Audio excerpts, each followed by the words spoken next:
कांग्रेस की damage control की कोशिश के बावजूद बिहार में महागठबंधन में सब कुछ ठीक ठाक नहीं है।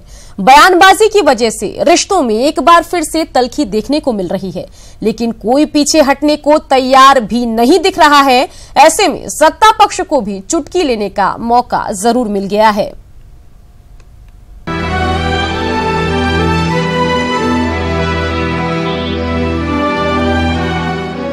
कौन है कांग्रेस का नेता?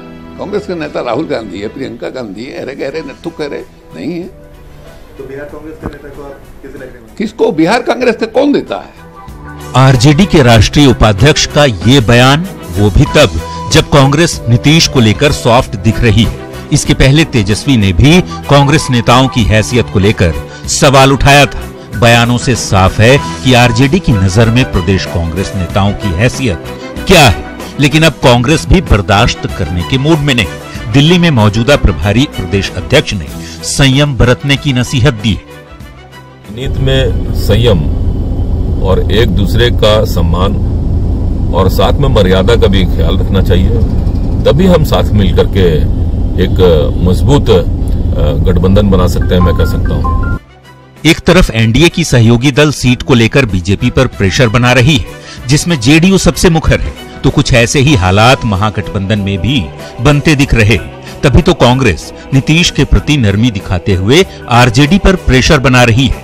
कांग्रेस के बड़े नेता अशोक राम तो कहते हैं कि कार्यकर्ता से लेकर वोटर तक अकेले चुनाव लड़ने को तैयार है। हम लोग अकेले भी लड़े हैं लोकसभा चुनाव, विधानसभा चुनाव। ऐसा नहीं है कि हम लोग नहीं लड़ते हैं। जब भी ऐसी परिस्थिति बनती है, हम लोग, हमारे कार्यकर्ता तैयार हैं, हमारे वोटर तैयार हैं। परिस्थिति बनेगी आज तो, बल्कि हम लोग अच्छी स्थिति में है। इधर आपस में उलझे बीजेपी और जेडीयू नेता महागठबंधन की खींचतान से थोड़ी राहत महसूस कर रहे हैं। जेडीयू कांग्रेस को लेकर सॉफ्ट दिख रही है। सदाकत आश्रम के सिवाय कुछ भी नहीं है कांग्रेस के पास, तो स्वाभाविक है। राष्ट्रीय अध्यक्ष हैं राहुल गांधी या फिर केंद्र से प्रभारी बनकर आए हैं, उनके बाद किसी का क्या मतलब है। बिहार कांग्रेस के सारे सीनियर नेता या किसी भी नेता को एरू गैरू नत्थु खैरा, आप समझ रहे हैं। हमारे यहाँ शकील अहमद खान हैं, इतने रेस्पेक्टेड नेता हैं, सदानंद सिंह हैं, इतने रेस्पेक्टेड नेता हैं, ये एरू गैरू नत्थु खैरू हो गए।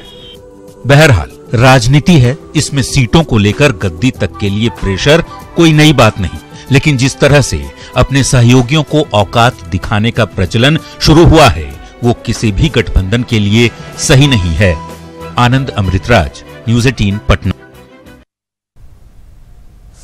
तो खबर लगातार आपको बता रहे हैं। अब तक जहां महागठबंधन में ऑल इज वेल की स्थिति थी और एनडीए में तकरार की स्थिति बनी हुई थी, लेकिन वहीं अब जो है बयानबाजी महागठबंधन में भी देखने को मिल रही है। नीलकमल हमारे संवाददाता इसी खबर पर ज्यादा जानकारी के साथ फोन लाइन से जुड़ गए हैं। नीलकमल, अब महागठबंधन में स्थिति कुछ ठीक नहीं लग रही है और अगर बयानों की तल्खी पर गौर करें तो ये तल्खी जो है मर्यादाओं की सीमाओं को भी लांघती हुई दिख रही है। क्या कुछ लग रहा है, सिर्फ प्रेशर पॉलिटिक्स है या वाकई में दोनों के रिश्तों में कुछ खटास आई है?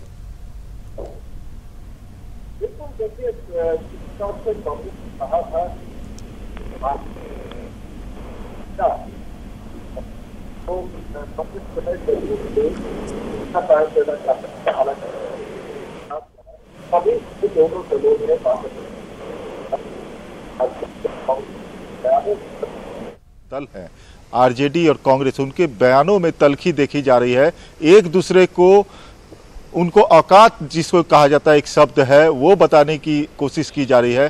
तल्खी भरे जो नेता के बयान आ रहे हैं, कहीं ना कहीं एक दूरी बढ़ रही है और प्रेशर पॉलिटिक्स भी है कि कांग्रेस एक बड़ी पार्टी है, नेशनल पार्टी है, आरजेडी के साथ भले महागठबंधन में शामिल हो, हम भी पार्टी है उसमें, लेकिन जो अब लोकसभा के चुनाव सामने आ रहे हैं और ऐसा कयास खुद कांग्रेस और आरजेडी के नेताओं ने लगाए हैं कि लोकसभा के साथ साथ बिहार में विधानसभा के भी चुनाव हो सकते हैं, तो कौन कितने सीटों पे लड़ेगा, क्योंकि अब लालू प्रसाद यादव की तबीयत ठीक नहीं रहती है, तो सीटों का बंटवारा भी अब तेजस्वी यादव के अनुसार ही होगा। लालू यादव से भले ही वो सजेशन लेंगे उनसे बात करके, लेकिन जो डिसीजन लेंगे वो तेजस्वी यादव ही लेंगे।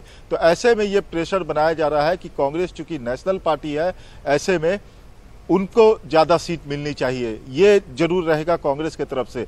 दूसरी तरफ जदयू को भी बताया जा रहा है कांग्रेस की तरफ से और आरजेडी की तरफ से लगातार कि जदयू जो है वो लोकसभा चुनाव के पहले एनडीए से बाहर हो जाएगी और अपने दम पर या फिर किसी और उपेंद्र कुशवाहा और रामविलास पासवान को लेकर के वो चुनाव लगेगी, यानी भाजपा से ये लोग अलग हो सकते हैं। तो ये बयानों के तीर जो है लगातार जदयू पर ही छोड़े जा रहे हैं और कांग्रेस आरजेडी पर भी वार करने से चूक नहीं रही है कि आरजेडी किस स्तर पे है और हमारी जो पार्टी नेशनल पार्टी है, जो संगठन है, वो किस स्तर पे है। तो ये अभी चुनाव तक ऐसे जो है माहौल बने रहेंगे और बयानों के तीर ऐसे ही चलते रहेंगे जब तक सीट शेयरिंग पे कोई बात नहीं हो जाती है। यहाँ बात यह भी है कि अमित शाह 12 जुलाई को पटना आ रहे हैं, वो संगठनात्मक बैठक करेंगे, साथ में नीतीश कुमार मुख्यमंत्री से भी बात करेंगे। उस पर भी तंज कसा जा रहा है, उस पर भी सियासत की जा रही है कि अमित शाह आएंगे और सीट शेयरिंग के अमित शाह इसलिए आ रहे हैं क्योंकि नीतीश कुमार एनडीए से बाहर निकलना चाहते हैं, तो उस पर जो है वो नीतीश कुमार से बातचीत करना चाह रहे हैं सीट शेयरिंग को लेकर के। तो ये सब बातें आरजेडी और कांग्रेस की तरफ से कही जा रही है। कहीं ना कहीं पूरी कवायद को अगर देखें तो ये एक प्रेशर पॉलिटिक्स ही कहा जाएगा। बिल्कुल, लेकिन नीलकमल, इन सब के बीच एक केमिस्ट्री जो है जेडीयू और कांग्रेस के बीच भी डेवलप होती दिख रही है। क्या कुछ इसके भी मायने बनते हैं? विधानसभा चुनाव होने हैं 2020 में और उससे पहले लोकसभा के भी चुनाव हैं और राहुल गांधी इससे पहले अगर पिछले कुछ सालों को छोड़ दें तो लालू प्रसाद यादव से ज्यादा कंफर्टेबल नहीं दिख रहे थे और नीतीश कुमार के साथ ज्यादा दिख रहे थे। क्या कुछ लग रहा है, कुछ ऐसी भी केमिस्ट्री डेवलप हो सकती है क्या जेडीयू और कांग्रेस के बीच में?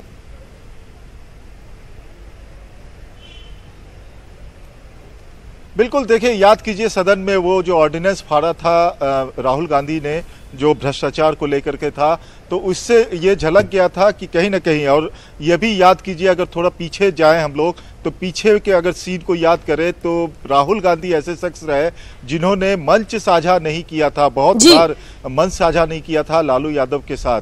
तो कहीं ना कहीं वो भ्रष्टाचार से दूर रहने की कोशिश कर रहे थे। भले ही कांग्रेस के ऊपर भ्रष्टाचार के अनेकों दाग लगे हुए थे, लेकिन लालू यादव की पार्टी आरजेडी से वो एक दूरी बना के रखना चाहते थे। लेकिन वक्त की मजबूरी थी, समय की परिस्थिति और परिस्थिति, राजनीतिक परिस्थिति ऐसी थी कि कांग्रेस को आरजेडी के साथ, चूंकि पुरानी अलायंस रही थी, लेकिन राहुल गांधी जब से अध्यक्ष बने हैं या उपाध्यक्ष बने थे, उस समय से वो आरजेडी और लालू प्रसाद से दूर ही रहना चाहते थे, इसीलिए वो मंच साझा नहीं करते थे। तो पहली चॉइस नीतीश कुमार ही होंगे कांग्रेस के लिए कि नीतीश कुमार अगर कांग्रेस के साथ आ जाते हैं तो एक नया गठबंधन बन सकता है बिहार में, जिसको लेकर के वो चुनाव में जा सकते हैं। क्योंकि भ्रष्टाचार के दाग अगर कांग्रेस पे लगे हुए हैं तो बेदाग छवि रही है नीतीश कुमार की, तो उस चेहरे पर चुनाव लड़ा जा सकता है माइनस आरजेडी। तो ऐसे में कांग्रेस का भी काम निकल सकता है, शायद यही कवायद भी है। और इस बारे में सदानंद सिंह ने भी कहा था, न्यूज़ 18 से एक्सक्लूसिव रिपोर्ट चलाई थी न्यूज़ 18 ने। तो जाहिर तौर पर नीतीश कुमार को साथ लाना चाहती है कांग्रेस, लेकिन जदयू के तरफ से हरी झंडी नहीं दिखाई जा रही है। हो सकता है कि अंदर खाने में कुछ बात चल रही हो, लेकिन जदयू के प्रवक्ता और जदयू के वरिष्ठ नेता कांग्रेस को साफ इनकार कर रहे हैं कि इस तरह की कोई संभावना नहीं बन सकती है। क्योंकि जब महागठबंधन बना था उस वक्त नीतीश कुमार ने खुद राहुल गांधी से कहा था कि तेजस्वी को आप इस्तीफा दिलवा दीजिए। नीलकमल, जेडीयू के प्रवक्ता नीरज भी हमारे साथ फोन लाइन से जुड़ गए हैं। नीरज जी, स्वागत है आपका न्यूज़ 18 बिहार झारखंड में। अगर अभी महागठबंधन के बयानों की तलखी देखें तो लगातार जो मर्यादा की हद है उसको पार करके बयान दिया जा रहा है। आरजेडी की तरफ से कांग्रेस के प्रदेश के नेताओं को कहा जा रहा है कि एरू गैरू नथु खैरू हैं। क्या लग रहा है, क्या बयानों का स्तर गिरता जा रहा है राजनेताओं के द्वारा, या सिर्फ ये एक प्रेशर पॉलिटिक्स है? और ऐसे में जेडीयू की क्या कुछ संभावनाएं हैं?